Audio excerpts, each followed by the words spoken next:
Myself, Talal, lecturer in University Polytechnic, in Computer Engineering Department.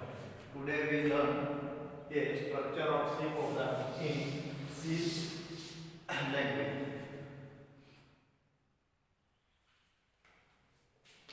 First we learn the basic syntax of program, where આ structure બનાવવાથી actually આપણે programme કેવી રીતે બનાવીએ એનો idea આવે. આ થિયરિટિકલ તમારું બેઝિક સ્ટ્રક્ચર છે. શરૂઆતમાં આ દરેક વિગત આવતી નથી, પણ જનરલી જે ફાઇનલ પ્રોગ્રામ આવે એ ફાઇનલ પ્રોગ્રામની અંદર આ બધી વિગત આવતી હોય. એટલે આ બેઝિક સ્ટ્રક્ચર છે. શરૂઆતમાં આપણે ફક્ત અમુક સેક્શનનો યુઝ થશે. તો one by one structure the structure means basic strategy of any matter. એટલે કે આપણે એક્ઝામ આપવાના અને એક્ઝામનું જે માળખું આવે કે શરૂઆતમાં તમારા વૈકલ્પિક ક્વેશ્ચન આવે, પછી 2 માર્કના ક્વેશ્ચન આવે, 3 માર્કના ક્વેશ્ચન આવે, આ ચેપ્ટરમાંથી આટલું વેઇટેજ હોય, આ ચેપ્ટરમાંથી ફિલ ઇન ધ બ્લેન્ક્સ હોય, આ ચેપ્ટરમાંથી તમારી સ્ટોરી હોય. તો એ પ્રકારનું જે બેઝિક સ્ટ્રક્ચર આવે એવી રીતે આ સી પ્રોગ્રામિંગનું સ્ટ્રક્ચર છે કે જેને આધારે તમને પ્રોગ્રામ કેવી રીતે બનાવવાનો એ આઈડિયા તમારો ક્લિયર થશે. તો વન બાય વન આ સ્ટ્રક્ચર એકદમ કોમ્પ્લેક્સ છે. એ કોમ્પ્લેક્સ સ્ટ્રક્ચર એટલા માટે કારણ કે એ સ્ટ્રક્ચરમાં દરેક પ્રોગ્રામ એટલે કે કોમ્પ્લેક્સ પ્રોગ્રામની અંદર કઈ કઈ વિગત આવે દરેક વસ્તુ આવેલી છે. પહેલા તમારું document section, link section, define section, global declaration, પછી આ તમારો મેઇન પ્રોગ્રામ અને sub program. One by one આપણે જોઈએ. ફર્સ્ટ છે ડોક્યુમેન્ટ સેક્શન. ડોક્યુમેન્ટ સેક્શન એટલે title of program. In this section we write the title of program. આ section ની અંદર કયો પ્રોગ્રામ છે એ આપણે લખીએ. સપોઝ આપણો અલ્ગોરિધમ મળી ગયા છે કે ભાઈ રાઇટ ધ અલ્ગોરિધમનો ટોટલ ઓફ 2 નંબર, 2 નંબરનો ટોટલ કરવાનો અલ્ગોરિધમ છે. તો ટાઇટલ એટલે ડોક્યુમેન્ટ સેક્શન ની અંદર આપણે એ ટાઇટલ લખી શકીએ. આ પ્રોગ્રામનો પાર્ટ એક રીતે જોઈ તો આ પ્રોગ્રામનો પાર્ટ નથી, કારણ કે પ્રોગ્રામમાં એક ડોટની પણ એરર નહીં ચાલશે. તો ટાઇટલ તમારે આપવું હોય તો ડોક્યુમેન્ટ સેક્શનમાં ટાઇટલ આપવું એ કમ્પલસરી નથી, પણ આપો તો એને કમેન્ટ મારીને, 2 ટાઈપની કમેન્ટ આવે, આ કમેન્ટ મારીને એને બંધ કરવી. ઇન શોર્ટ આ સેક્શન તમારે કમ્પલસરી નથી, પણ પ્રોગ્રામનું ટાઇટલ આપવા માટે આ સેક્શન યુઝ થાય. સપોઝ અહીં મેં પ્રોગ્રામ લખ્યો છે એ પછી જોઈએ. ત્યાર પછી લિંક સેક્શન. લિંક સેક્શન એટલે એની અંદર લાઇબ્રેરી ફાઇલ હશે. તો વોટ ઇઝ લાઇબ્રેરી? લાઇબ્રેરી હવે તમને ખબર છે કે કલેક્શન ઓફ બુક. લાઇબ્રેરીમાં જાઓ તો બુકનું કલેક્શન છે. તો એ બુકની અંદરથી તમને ટોટલ નોલેજ મળી જાય. તો એવી જ રીતે અહીંયા લાઇબ્રેરી ફાઇલ આવે કે એ library file it is one type of file which include the all function used in the program. Program ની અંદર જે બી ફંક્શનાલિટી યુઝ થવાની હોય એનો દરેકનો સપોર્ટ તમને લાઇબ્રેરી ફાઇલમાં મળશે. હવે હજારોની સંખ્યામાં લાઇબ્રેરી ફાઇલ આવે, but we use only four library file.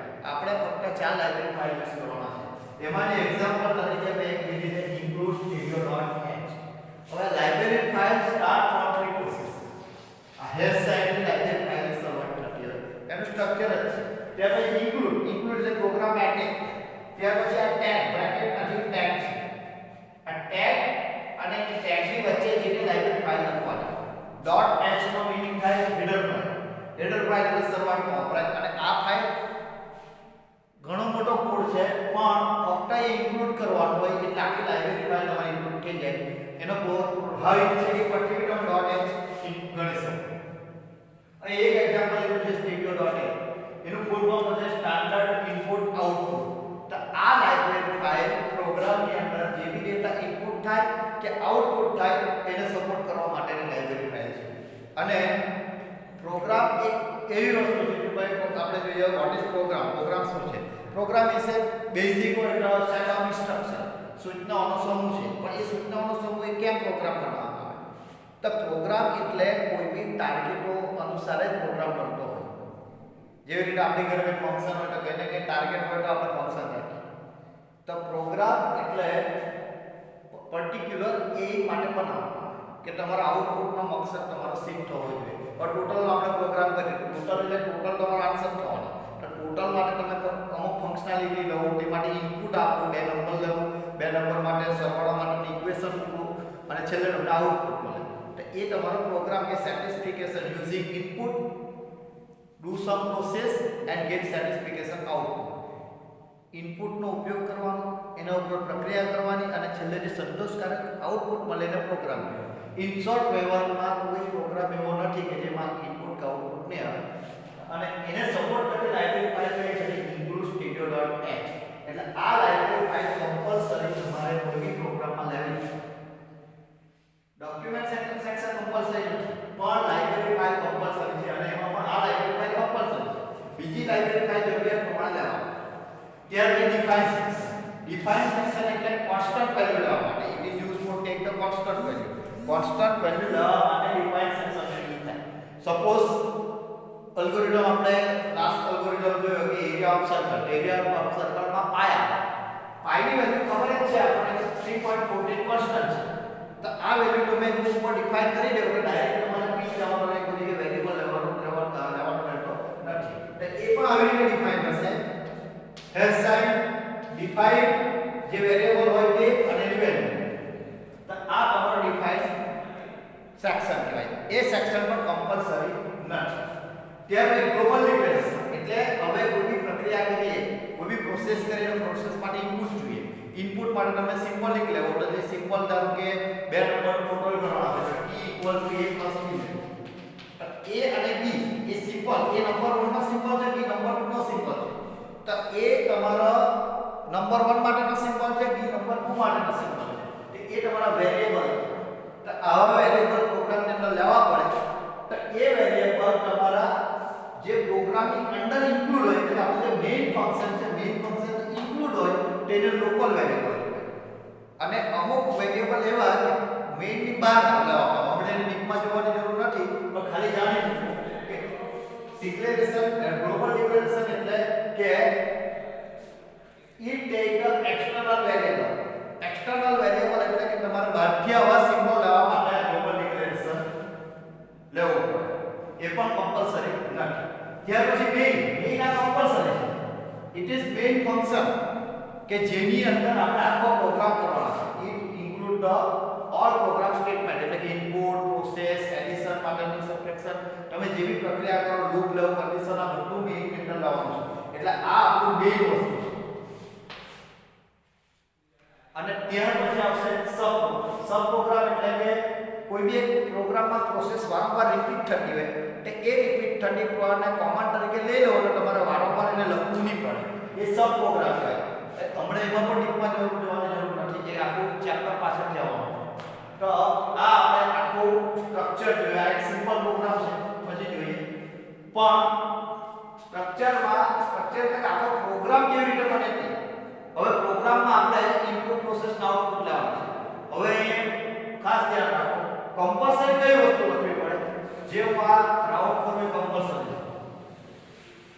Link section એટલે લાઇબ્રેરી ફાઇલ કમ્પલસરી લખવા જ પડે દરેક પ્રોગ્રામમાં. ડોક્યુમેન્ટ સેક્શન લોકોની લોકો કોઈ પ્રોબ્લેમ નથી. ડિફાઇન પર લોકોની લોકો જરૂરિયાત પ્રમાણે લેવાનું.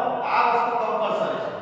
ત્યાર પછી મેઇન પણ આખું કમ્પલસરી છે. આ વસ્તુ કમ્પલસરી છે. હવે એક સિમ્પલ પ્રોગ્રામ છે કે print your name on the screen. તમારું નામ સ્ક્રીન ઉપર ડિસ્પ્લે કરવાનું છે. તો સૌથી પ્રથમ લાઇબ્રેરી ફાઇલ છે. તો લાઇબ્રેરી ફાઇલમાં તમે ધ્યાન આપો તો સ્ટાન્ડર્ડ ઇનપુટ studio.h લીધી. કેમ? તો ઇનપુટ આઉટપુટ લેવું કમ્પલસરી છે પ્રોગ્રામમાં. એટલે આ લાઇબ્રેરી ફાઇલ કમ્પલસરી છે. એટલે include studio.h લાઇબ્રેરી ફાઇલ. ત્યાર પછી દરેક વસ્તુ કમ્પલસરી નથી. આપણો સિમ્પલ પ્રોગ્રામ છે આટલું જ લેવાનું. ત્યાર પછી મેઇન એટલે આપણું મેઇન ફંક્શન કે જેની અંદર આપણે બીજી ફંક્શનાલિટી લઈ શકીએ. આ સ્ટાર્ટિંગ ટાઈમ બાઉન્ડરી છે, આ એન્ડિંગ બાઉન્ડરી છે. એ કર્લી બ્રેકેટ થી તમારો સ્ટાર્ટઅપ ટાઈમ મળે. અને અહીંયા તમે જે પ્રોગ્રામમાં લખો printf એટલે તમારું આઉટપુટ સ્ટેટમેન્ટ છે, scanf એટલે ઇનપુટ સ્ટેટમેન્ટ આવશે, પાછળથી આવશે. પ્રિન્ટ પછી f એટલે કે પ્રિન્ટ થાય એવો મતલબ થાય ઇન્વર્ટેડ કોમા તમે જે લખો એ તમારે આઉટપુટ સ્ક્રીન ઉપર ડિસ્પ્લે થાય. હવે એક આપણે બેઝિક વસ્તુ જોઈએ. આ સ્ટાન્ડર્ડ તમારું સ્ટ્રક્ચર છે.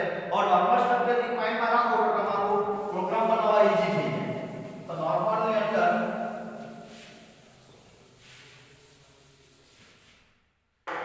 હવે સમજી લો કે પહેલી લાઇબ્રેરી ફાઇલ, ત્યાર પછી મેઇન, ત્યાર પછી આની અંદર ઇનપુટ, પ્રોસેસ અને આઉટપુટ સ્ટેટમેન્ટ જે આવતા હોય તે અને આ એટલે આ કમ્પલસરી તમારે આટલું લખવું પડે. પેલું આપણે સ્ટાન્ડર્ડ સ્ટ્રક્ચર જોયું, આ બેઝિક કે જે તમારા માટે જરૂરિયાત છે. તો આ અને આધારે આપણે પ્રોગ્રામ નાનો બનાવીએ. પ્રોગ્રામના બેઝિક નિયમ કે પ્રોગ્રામમાં એક પણ ડોટની પણ એરર ચાલશે નહીં. એટલે તમારે જે આવતું હોય એ જ લખવાનું. ઈચ્છા પડે તો સેન્ટેન્સ લખી દેવું એ ચાલશે નહીં. દરેક મેઇન એટલે કે મેઇન ફંક્શન સિવાય કે કન્ડિશન ને લૂપ સિવાય દરેક વસ્તુ સેમિકોલન થી એન્ડ થશે. હવે એક બેઝિક વસ્તુ જોઈએ કે સૌથી પ્રથમ હવે એક program basic program print your name on screen. Print your name on screen. તમારું નામ સ્ક્રીન ઉપર ડિસ્પ્લે કરો. તો નિયમ પ્રમાણે સૌથી પ્રથમ ડોક્યુમેન્ટ સેક્શન કમ્પલસરી નથી. લખવું હોય તો આપણે ડોક્યુમેન્ટ સેક્શન થી અહીંથી આપણો પ્રોગ્રામ ચાલુ લાઇબ્રેરી ફાઇલ. તો આ લાઇબ્રેરી ફાઇલ કમ્પલસરી લખી જ દેવાની. ઇન્ક્લુડ studio.h અને દરેક વસ્તુ બીજી ABCD માં જ લખવાનું કમ્પલસરી. ત્યાર પછી મેઇન લખી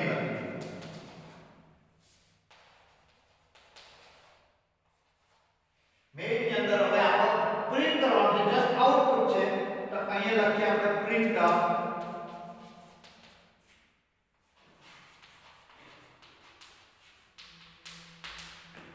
ઇન્વર્ટેડ કોમા. આ તમારો બેઝિક પ્રોગ્રામ છે. હવે પ્રોગ્રામ બનાવ્યા પછી શું કરવાનું? તો સી કમ્પાઇલર ની અંદર પ્રોગ્રામ બનાવવાનો છે. પ્રેક્ટિકલનો વિડિયો જોજો એટલે ખ્યાલ આવે. આપણો પ્રોગ્રામ બની ગયા પછી એને સેવ કરી દો. સેવ કરવા માટેની શોર્ટકટ કી છે F. અને કોઈ બી નામ આપો તો .cm એક્સટેન્શન છે. ત્યાર પછી એને કમ્પાઇલ કરવાનું. કમ્પાઇલ એટલે તમારું ચેક એરર એટલે કે ભૂલ હોય તે એરર એન્ડ વોર્નિંગ. અને એની શોર્ટકટ કી છે Alt પ્લસ F9. ત્યાર પછી રન ટુ ગેટ આઉટપુટ મેળવવા માટે એની શોર્ટકટ કી છે Alt plus control plus F9 અને ટુ સી આઉટપુટ જોવા માટે Alt પ્લસ F5. આટલા સ્ટેપ પ્રોગ્રામ બનાવવા પછી કરવા પડે. એટલે પહેલા લાઇબ્રેરી ફાઇલ, આવી લાઇબ્રેરી ફાઇલ બીજી પણ આવશે. સૌથી શરૂઆત લાઇબ્રેરી ફાઇલ છે. ત્યાર પછી મેઇન સ્ટ્રક્ચર પ્રમાણે છે. ત્યાર પછી સ્ટાર્ટિંગ બાઉન્ડરી, એન્ડિંગ બાઉન્ડરી. નામ પ્રિન્ટ કરવાનું છે તો જસ્ટ તમે પ્રિન્ટ અપ લખો એટલે આની અંદર જે આની અંદર ઇન્વર્ટેડ કોમા કેપિટલ્સ માં બધું જ લખી શકાય. પણ પ્રોગ્રામના જે સ્ટેટમેન્ટ છે એમાં કેપિટલ્સ માં લખી નહીં શકાય. આ પ્રિન્ટ અપ એટલે આઉટપુટ સ્ટેટમેન્ટ છે. તેને સપોર્ટ કઈ લાઇબ્રેરી ફાઇલ કરે? studio.h. પછી એ પ્રોગ્રામ બનાવ્યા પછી F2 કરીને સેવ કરી દો. સેવ કર્યા પછી કમ્પાઇલ કરો. કમ્પાઇલ એટલે કે આપણો જે કોડ છે એને મશીન લેંગ્વેજમાં કન્વર્ટ થાય. એ માટેની શોર્ટકટ કી છે Alt F9. એટલે દરેક એરર કહેવાની હોય તે ચેક થઈ જાય. અને રન એટલે તમારો આઉટપુટ જનરેટ. અને એ જો એ તમારો આઉટપુટ જનરેટ કરવા માટેની શોર્ટકટ કી છે એટલે કે રન કરવા માટે કંટ્રોલ પ્લસ F9. અને આઉટપુટ જોવા એટલે કે પ્રોગ્રામ રન થઈ ગયા પછી આઉટપુટ જોવા માટે Alt F5. આ તમારો બેઝિક પ્રોગ્રામ છે. ત્યાર પછી એક નવું અંદર ઇન્ક્લુડ કરીએ. હવે આ પ્રોગ્રામ તમે રન કરાવશો એટલે આઉટપુટ ઉપર આ રીતના આવશે. આઉટપુટ સ્ક્રીન છે તો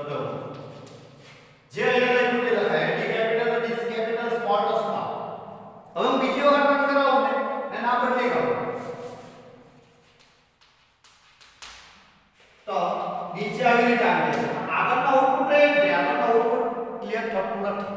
તો આગળનું આઉટપુટ ક્લિયર કરવા માટે એક ફંક્શન છે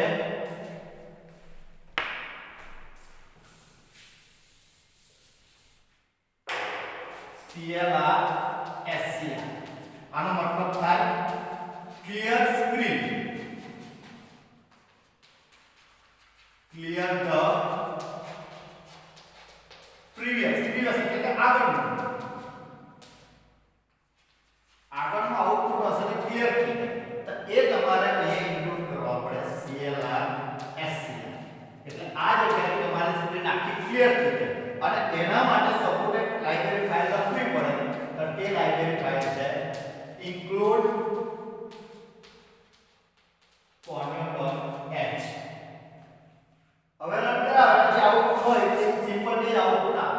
તો આ તમારું ક્લિયર સ્ક્રીન એટલે આગળનું આઉટપુટ રિમૂવ થઈ જાય. એ કમ્પલસરી નથી CLRS પણ કેવું કે આગળનું આઉટપુટ કાઢીને વ્યવસ્થિત પ્રોગ્રામ લાવવો હોય એટલે લખવું પડે અને એને સપોર્ટ કરતી લાઇબ્રેરી ફાઇલ કઈ છે conio.h. એટલે હવે સમજી લો કે આ લખવું કમ્પલસરી નથી પણ આ બધી લાઇબ્રેરી ફાઇલ લખવી જોઈએ કોઈ બી પ્રોગ્રામમાં. મેં બી લખવાનું લખવાનું CLRS કમ્પલસરી નથી પણ લખો તો એટલે લખેલા તમારું આઉટપુટ વ્યવસ્થિત આવે. એટલે હવે આટલું લખવાનું એટલે માની હવે ત્રીજી વસ્તુ કે તમારે દરેક વખત અલ્ટર F5 પ્રેસ કરી આપો. તો તે માટે એક ફંક્શન છે get out. તો ડાયરેક્ટ get output તમને ડાયરેક્ટ આઉટપુટ મળશે without press alter F5 press કરવા વગર તમને આઉટપુટ એટલે કે એન્ડમાં લખી દેવાનું yes. આ દરેકની પાસે સેમિકોલન પર લખવાનું એટલે જેવું તમે રન કરાવો એટલે આઉટપુટ મળી જાય. આ સ્ટેપ લેવાની જરૂર નથી અને એને સપોર્ટ કરતી લાઇબ્રેરી ફાઇલ કઈ છે તો conio.h. એટલે હવે માઇન્ડમાં રાખવાનું કે જો આઉટપુટ બી આપણે વારંવાર અલ્ટર F5 પ્રેસ નથી કરવાનું એટલે ગેસ રીતે લખી દેવાનું, ક્લિયર સ્ક્રીન બી કરવાનું એટલે CLRS લખી દેવાનું અને બંનેને સપોર્ટ કરતી લાઇબ્રેરી ફાઇલ કઈ છે conio.h. એટલે એક બેઝિક વસ્તુ સમજી લો કે આ પણ લખવાનું મેઇન પણ લખવું પડે, આ લખવાનો આ સ્ટાર્ટિંગ અને એન્ડિંગ બાઉન્ડરી લખવાનું CLRS અને ગેસ છે. પ્રિન્ટઅપ ભાઈ તમારે પછી પ્રોગ્રામમાં જે સ્ટેટમેન્ટ આવે તે પ્રમાણે લખવાનું. એટલે આ સ્ટેપ બાય સ્ટેપ એટલા માટે લખાયું કે ઘણે હું માને CLRS કમ્પલસરી લખવું જ પડે, ગેસ છે કમ્પલસરી લખવું પડે એવું નથી. એ જરૂરિયાત પ્રમાણે તમારે લખવું પડે. તો આ તમારો જે બેઝિક પ્રોગ્રામ છે. તો પછીનો પ્રેક્ટિકલ પાર્ટ જોઈશું.